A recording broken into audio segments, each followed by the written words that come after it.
Okay. So we can kick off just kind of with the intro stuff, and as people are trickling in, we'll be getting into some of the more of the content. My name is Eddie Patch. I'm the CEO and co-founder at Partner Portal.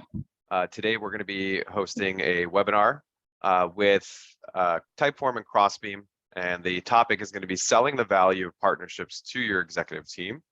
Really important topic that a lot of people in our space are constantly asking about and looking for guidance around. And so thankfully today we have two experts in the field when it comes to these things. So I'm going to introduce Dan Sandler at TypeForm. If you're not familiar with TypeForm, they are designed to build beautiful forms, no code needed, so you can use templates for quizzes, research, and feedback. Dan's an executive in the partner space, focused on channel, technical partnerships, and alliances. Today we'll learn more about his user customer first approach when he develops partnerships, but more importantly, his approach to communicating the value of partnerships to his executive team and to executive teams in the past. Alongside Dan, we'll have Chris Friedel, who's at Crossbeam. If you're unfamiliar with Crossbeam, they're a partner ecosystem platform. Helps you find overlaps with your partners, so overlapping customers or overlap prospects with your partners. So Chris over there leads the technical partnerships team. He's been a wonderful resource for me and my team here at Partner Portal while we continue to build and evolve our native integration with Crossbeam. And so today for the agenda, prior to the agenda, if you're unfamiliar with Partner Portal, I did want to just give a quick plug on who we are. We are a self-serve partner management platform. So we help you automate and scale your program, pay partners when a deal closes, help automate deal and lead registration, and then help you measure the impact of the overall program when a deal is closed. And so the new metrics is new, and we actually launched it with a lot of the exact same reasoning that we're going to be discussing today, giving partner managers and partner leaders a more effective way to demonstrate the value and success with their program, whether they're speaking internally or talking to their C-suite. So a lot of what we're going to be talking about is centered around that. If you have any questions on Partner Portal, don't hesitate to reach out. So getting into the good stuff, the topics for today that we're going to go through will be starting with the misconceptions of launching a partner program and running a partner program, and then we'll provide some metrics and data that demonstrates more of the reality. And so this is a great starting point when you're having these conversations internally. You're going to face a lot of these objections and misconceptions initially from your C-suite, but we're here to give you some ammo to overcome that. From there, we'll transition and have Dan start to go through a few different things. So for phase one, what we call phase one for today, it's getting internal alignment around the why. And so not just convincing your head of sales, not just convincing your marketing team, but like getting a full buy-in from your company around the why. And then from there, we'll move into the impact of partnerships and more so about the how, so the phase two. Toward the end, it's only going to be about 30 minutes, so we are going to move quickly. We'll go through a little bit around identifying and establishing KPIs. And if we do have time in the end, we will be happy to do some Q&A. Please note the slides and the recording will be sent out afterwards, so no need to worry about that.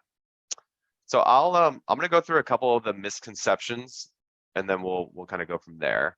So being that Partner Portal, I've been running and one of the co-founders here. I talked to a number of different people, both early in their partner programs and in later stage. A number of roadblocks come up for them internally, but these are some of the more common ones that I come across and that I hear about. So a lot of teams prior to investing and expanding their partner program, there's a misconception that it's going to require a ton of investment, ton of resources, and staffing. This is definitely a misconception with the way that things work today, from being able to leverage a number of different automation tools and being able to do a lot with a small budget. The partner platforms or the partner tech ecosystem to actually manage these systems are expensive. That has been historically pretty true. There are a number of platforms, kind of like Partner Portal and more like modern partner tech that have made that easier to where it's not going to break the bank. It's still going to be just as effective to run the program. Programs are difficult to track, and attribution is near impossible. Proving our ROI is challenging. So these are truly can be challenges. These are not always misconceptions, but hopefully through today, we could show you that there is a streamlined way to do these things, and there are easier ways to surface that going forward. And so, Dan, if you want to run us through the ammo around some of why the results are clear, we could talk through just the reality here, and I'll let you take it over from there. Yeah. Thanks for having me. It's good to join you and Chris on this. So yeah, TypeForm, when you look at the partnership program, from both the channel and technical partner perspective, like I think what the executive team sees, and they understand that there's value there, right? They don't know where it is, they don't know how to obtain it, but they know that there's value there. It's hard to find the data, and the clear value that we try to show is, it's revenue based, right? Because if a C-suite or an executive leadership team, they see, okay, how can I generate revenue? How can I generate dollars utilizing partners? Like that's the first thing that you want to try and showcase. A lot of the organization at Typeform on the C-suite side, they understood that we needed to have integration partners and technical partners, and we needed to have those integrations to allow our customers to keep our product in the workflow. And I think when you look at the results, it really is clear when you talk about, the sales cycle, how much faster they are. You talk about the ability to close those SMB deals, at a higher percent rate. And then the data, once you get into it, you see that the close rate from an enterprise perspective, I mean, it really is higher. So, from Digital Bridge partners, we looked at the fact that enterprise partners close at a rate of 16% higher. And that actually aligns really well and pretty close to the exact rate that Typeform's enterprise deals are closing at, just looking at the partners. And so the integrations and the partners, they really drive, for us, they drive that lose dollars. Right? It's hard to track them. It's hard to see them. But when you dive deeper into what you're looking for, you can see that it is driving those larger deals. It is driving, enterprise, SMB. But the big thing that you have to understand is partners drive retention. And at the end of the day, retention is just as important as net new dollars. So Typeform, in our instance, when we look at, retention, and if we look at our customer base, and when they're having at least one integration, they're 3 times more likely to be what we call in process. And what that is, it's really just a very active user. So from a partner perspective, from a marketing perspective, we want to get our customers using our integrations to retain those customers, and that's really important for us. And then when you take a step a little deeper, so Typeform has the ability not just to use integrations, with our partners, we have the ability to embed Typeforms into your websites, into your emails, et cetera. And so if you're utilizing the embed functionality, we've realized and understood that those customers are 4 times more likely to be in process. So when you look at the in process numbers, you see that we're retaining these customers way higher than a standalone customer. So if they weren't using any integration, so that's really important. And the best thing about that, it's direct revenue, retention revenue to our bottom line. Yeah, this one, I'm going to hop in here really quick, Eddie. Thanks again for having us, by the way. This is a really interesting slide, and also part of Crossbeam's philosophy at its core here, with trying to drive as many integration partnerships we possibly can. The fastest growing SaaS companies have an average of 98 product integrations. The moment you think about that, the scale of that, that's absolutely wild that that's where we've ended up in the tech partnership landscape. Obviously the median number being more like 15, but these massively successful companies, the more product integrations you have, the more you're able to retain those customers. The combination of being able to retain and win more is why we're seeing this huge effort being pushed in the tech partnership landscape.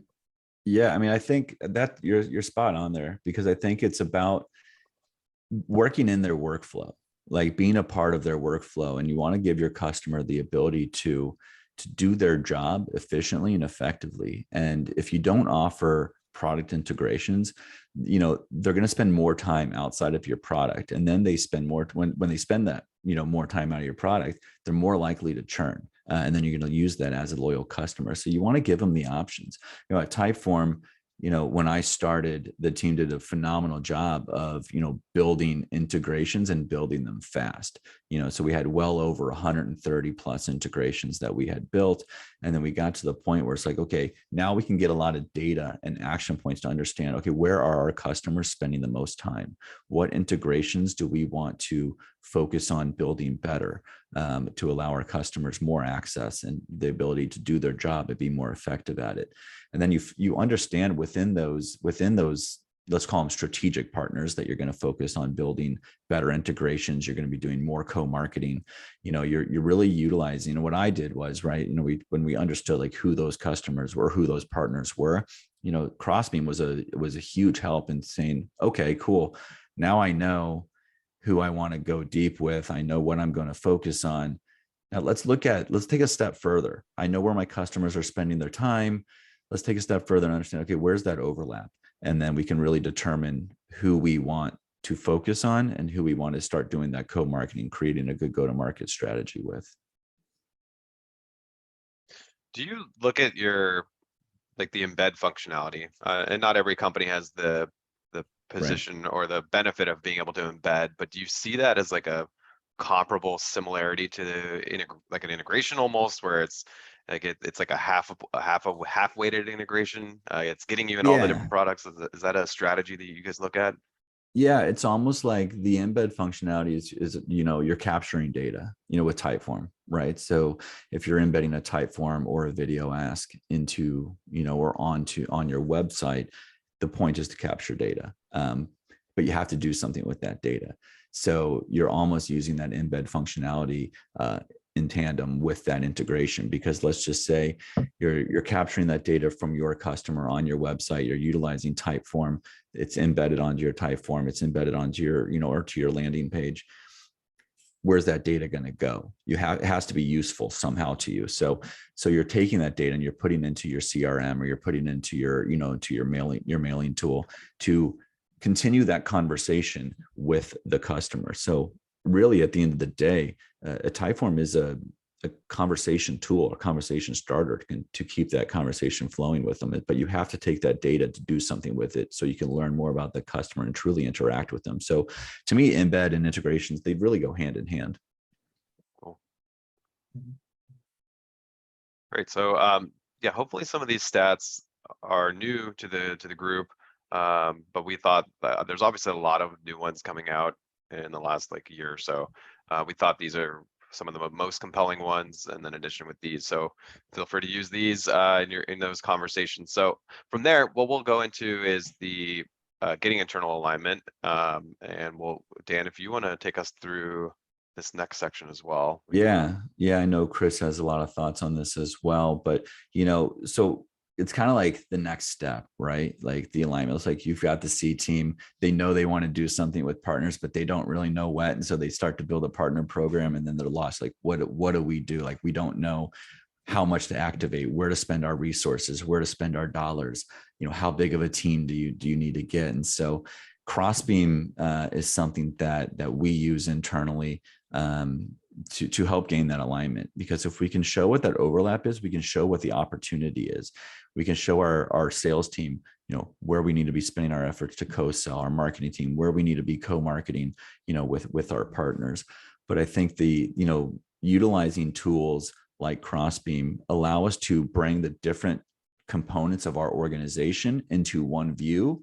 And it gives them the ability to see, okay, where can I be a part of this? Where can our SDRs or account executives be a part? Right. Well, one of the biggest issues is, how do you show consistent value, and how do you set expectations in beginning stages of partnership programs? Like it's oftentimes is quite some time before you're able to show results and tell a complete story. Enter Crossbeam, realistically, where you're able to look at these even early partnerships and look at a snapshot of where should I put my energy, my very, very limited time as a Yeah. one-man partner shop in often cases, right? So where do I put my energy? How am I able to tell the story of here's where our progress is, here's where our opportunity is, and where the greatest opportunity is to show the most impact early on, where it's really important to show some progress, right? Yeah, no, and that for sure. And so like a Typeform, we already had a bunch of integrations that were developed and people were using them. And the leadership team knew something was there. And so it's Crossbeam almost was something that could show them this shiny object to like get excited about. At the candy store, they're like, oh, I want that, because you can show, like when you show the overlap, when you talk about some of our major CRM integrations and you see how large the overlap is and where the opportunity is and where our sales reps actually have enterprise conversations going and how we can make those conversations move faster just from making an introduction with that partner. I think it's incredibly valued to gain alignment. So the way that we kind of have been doing it, especially recently, is a little manual from Crossbeam, is taking the overlap and then figuring out what could that revenue potential be. And then that's really where they get excited. So you can not only show from our data internally about in process and how much we'd retain more customers because of that integration, because they're using 1, 2, or 3 integrations.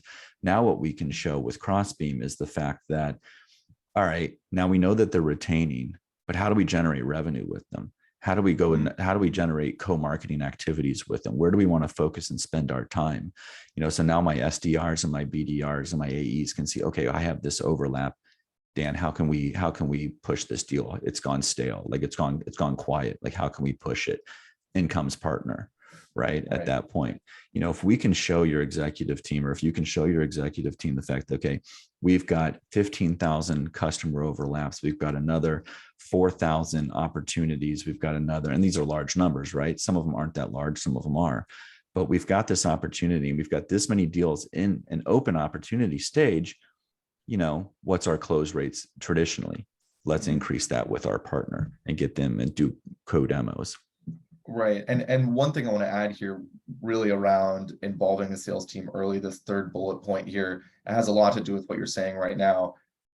As partner leaders and partner managers, we see the most success early on when we have partners embedded in these deals as early as possible. That's a struggle, though. I mean, it's especially as you start to scale up partner programs and sales teams. How are you able to attach partners to as many deals as possible early on in the deal cycles? That's something that Crossbeam has been focusing on quite a bit with some of our integrations, specifically sales engagement integrations, outreach and sales off being 2 of them. Essentially tying this overlap data to tasks when they're sent out to SDRs to try and prompt them to involve partners at the inception of the deal, right? This is kind of a new process rather than at the end hearing this would have been a great opportunity for a partner to be involved in. At least think about it. Yeah, at least have them think about it, at least, right? Like, you want your SDR to at least think that, okay, what can help me? Like, it's almost a training mode with the sales team and the CSM team. So even current customers, how can you upsell, utilizing the overlap? So I think if we can train, our sales teams, our SDRs to think partner first, when starting a conversation, so basically, like, what we did is we've integrated our Crossbeam, to Slack, and we're also working to integrate into Salesloft to create those tasks for our SDRs. But what's really helpful for us is on our team, when we see an overlap, it's the goal to connect with that salesperson right away. Hey, there's an overlap with partner X. Can we help you? Where are you in the sales process? And the next phase of that for us is getting them to see those overlaps when they start that conversation with the customer, or before they even start the conversation, where they can see in Salesforce where that overlap might be, and then they could reach out to the tech partner team and say, hey, we think this is a better deal, with our partner. I think the other training mode that you need to start getting into, and we're just starting it on our side, is getting the sales team to talk about partners and integrations in their process, from the onset. That initial conversation that they have is learning, where does that tech stack that they're utilizing, and does Typeform or whatever company you're working for have an integration with them or have a partnership with them, and how can that help us? Yeah, and some of the things you guys are describing are it's tough to do when you're a newly appointed partner or newly established partner. There's so much that has to happen before, like looping in your partner at the inception of a deal is very, very tricky, and that requires a lot of trust.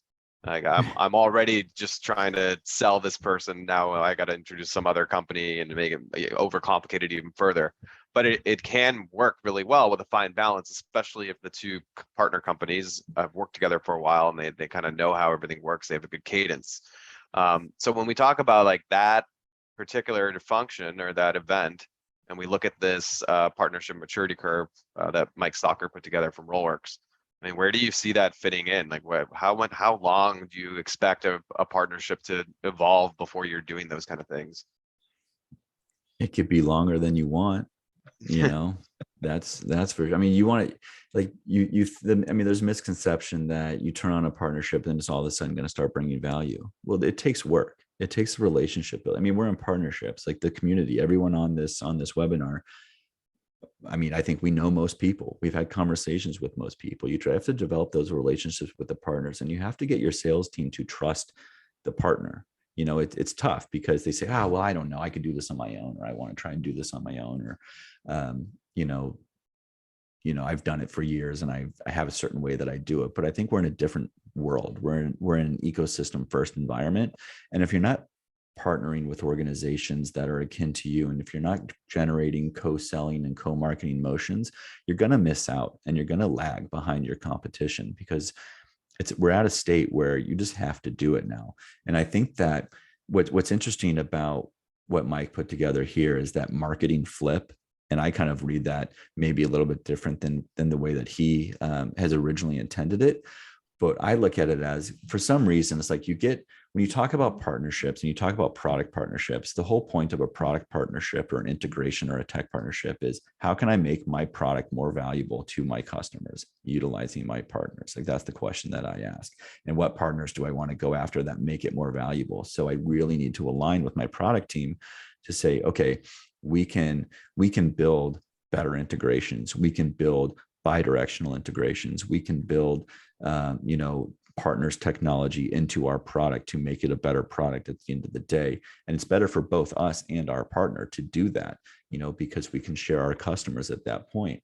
But I think at least the phase that I'm in right now at Typeform is that marketing flip.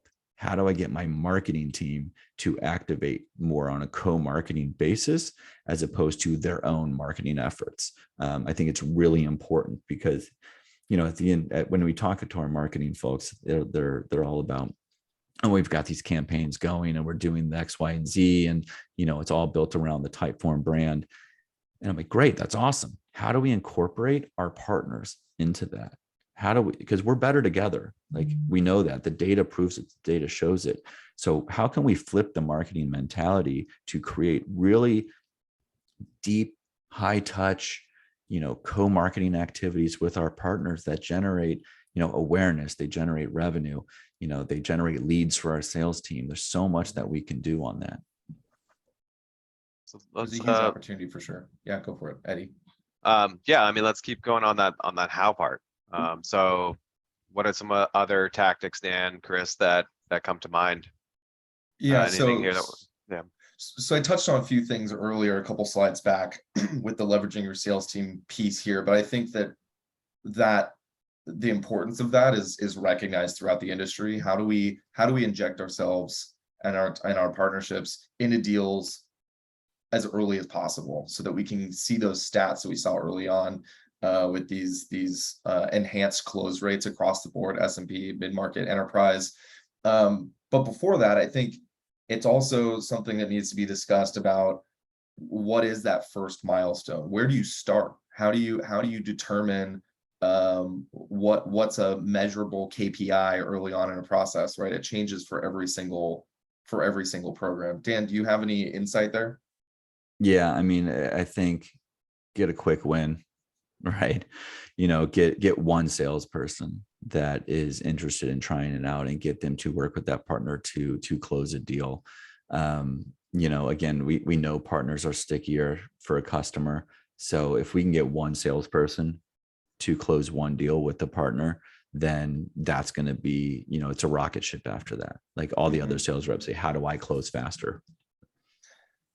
Yeah, and for those that haven't seen Crossbeam, this is a quick little view of what it might look like. Our famous matrix here of our what's highlighted here is your customer overlaps, your mutual customers with your partners. And this is actually a pretty sizable amount. I would be visibly excited if I saw 429 overlaps with every single partner I have. But Dan, I'm curious. So if you see a much larger number than this or something like that, do you have any specific segments that you go after, any plan of attack, any way, any hints you can give to the audience here? I mean, it just like that's kind of just, again, the opportunity is too high when you see numbers like this. Like I have partners where my number's in the thousands, right? Like when you see a customer overlap that's at 15,000, and then when you dive a little deeper and you see only a few thousand are using that integration, like I want those people to use that integration. So how do I get them on there? Because again, they're more in process if they're using it. If I have numbers in the hundreds about opportunities, like my sales team could say, oh my God, like this is an opportunity for me to close more. If I can tie that to a dollar amount, that's where the value really comes, because now they can see visually, okay, this is worth $10,000, $20,000, $100,000, whatever it might be. Right. Yeah, no, that's go for it. Sorry. Well, we are coming up on time, so I'm considering where we want to take this for the last couple conversations, our last couple topics. So we've got, do we want to go through this, Dan, and then kind of wrap up on the KPIs? I could be brief on this one. And So it's okay if we go over, guys. We'll send the recording if you have to drop off. Yeah. So we'll go over Absolutely. a couple minutes. Yeah. So, here, Chris Kooning on our product marketing team, he works directly with all of our partners. He built this kind of this matrix of, of co-marketing, co-selling activity stages. And we believe there's like 5 stages, right? So when you look at the initiation, it's all the way from initiation to reevaluating, and eventually what you're going to hit is you're going to hit a maturity phase with your partners. And they're going to start slow, right? You're not going to know exactly where you want to activate with. You're going to create a go-to-market campaign. You might have just set up an integration with them, and you do very high touch launch activities. But how do you grow that? How do you scale that partnership? How do you work on a continuum to where you're activating on an ongoing basis? And then you get to that point where it's a mature partnership. You have mature activations, and that's where you have a decision to make. Like, do we want to go further? Has it matured to a point where it's stale or stagnant? Or has it matured to a point where it's still continuing to go up in a curve? So you get to that final stage where you're reevaluating and understanding that you might want to reevaluate to say, we need to pivot. We need to do things differently, with this partner, with co-marketing, with co-selling. Or you might say, you know what, let's put it on pause. Like, it's been great. Like, let's see where it goes from here, but let's pause our efforts so we can focus on other things and other partners to try and bring it up to the same level. Yeah, I love this. And this is from your internal team, yeah? Yeah. So Chris on our side built them. All right. And I think the KPI, just real quick on the KPI stuff, we're at a point now, like we're trying to figure out, like, what are those KPIs? What are we measuring on? And it's so important because now that you've proven out the program, they see the value in the program. It's like, okay, now you have to like do your job and you have to hit goals and get to the point where it's like, okay, now we're driving revenue, we're driving co-marketing, we've got leads coming in. So I think, the main things that we look at TypeForm is, it is partner sourced or influenced revenue. There is self-serve direct revenue that's attached to our partners. We're looking at in process, because we want to retain those customers more. And then the final thing, that we're looking for is we want to drive leads, to our sales team, because, we have to be looked at almost like a marketing tool, within the organization, because we can drive leads effectively to our sales team. Yeah, and then Yeah, important, oh, sorry, real sorry. quick, Chris, the Yep. important thing there, based on Dan's answers, I'd like, the silver bullet doesn't need to necessarily be a platform or some software or something you buy. Like a lot of those data points you mentioned are already things the company is tracking holistically as a company, or that are already available in your metrics and in your CRM. So it just depends on the maturity of where you are with the program. You don't necessarily have to go and get something, but of course it helps to enhance it with those. Chris, you were going to say something? I was just going to say, I think that this, the way to track these partner sourced opportunities, partner influence, that the story of attribution is like the biggest problem that we have in partnerships. You know, being able to accurately tell that story and accurately determine a monetary value to what this program is doing and what the value is that we're telling. It's something that Crossbeam is well aware of. It's something that we're actively looking into bringing more features in the product that can help partnership managers, increase attach rates and make it easier to tell that attribution story, right? I think it's something that will be really developed more clearly over the next, several quarters. Yeah, Yeah. and again, it doesn't have to be complex or overthought. It can be very simple. Like if you like the opportunity overlap, if you see you have a good opportunity to customer overlap or opportunity to opportunity overlap, it could be a simple email, right? Explaining the value of the better together story between partner A and B.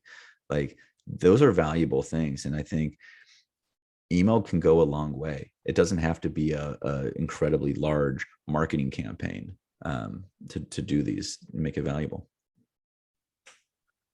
Well, this is great, guys. I guess we overestimated the amount of content we had in there for 30 minutes, but hopefully people are coming away with some good things and some learnings. For those that are still on, there are a handful of people still on. Do you have any questions you want to throw out to Dan or Chris or myself? Feel free to throw that in the Q&A. This is my first time using the Zoom webinar, so I'm not quite sure how you're going to ask the question, but Or, if you could ping us on Slack, if you're in partner leaders or any of the shared Slack channels, feel free to ping us, or I think Eddie can also share out our contact information. I will. Yeah, definitely will. Cool. I don't see anything coming in, so I think we're good to go. Thank you everybody for joining and have a great rest of your week. Thanks all. Great. Thanks all. Cheers. Bye.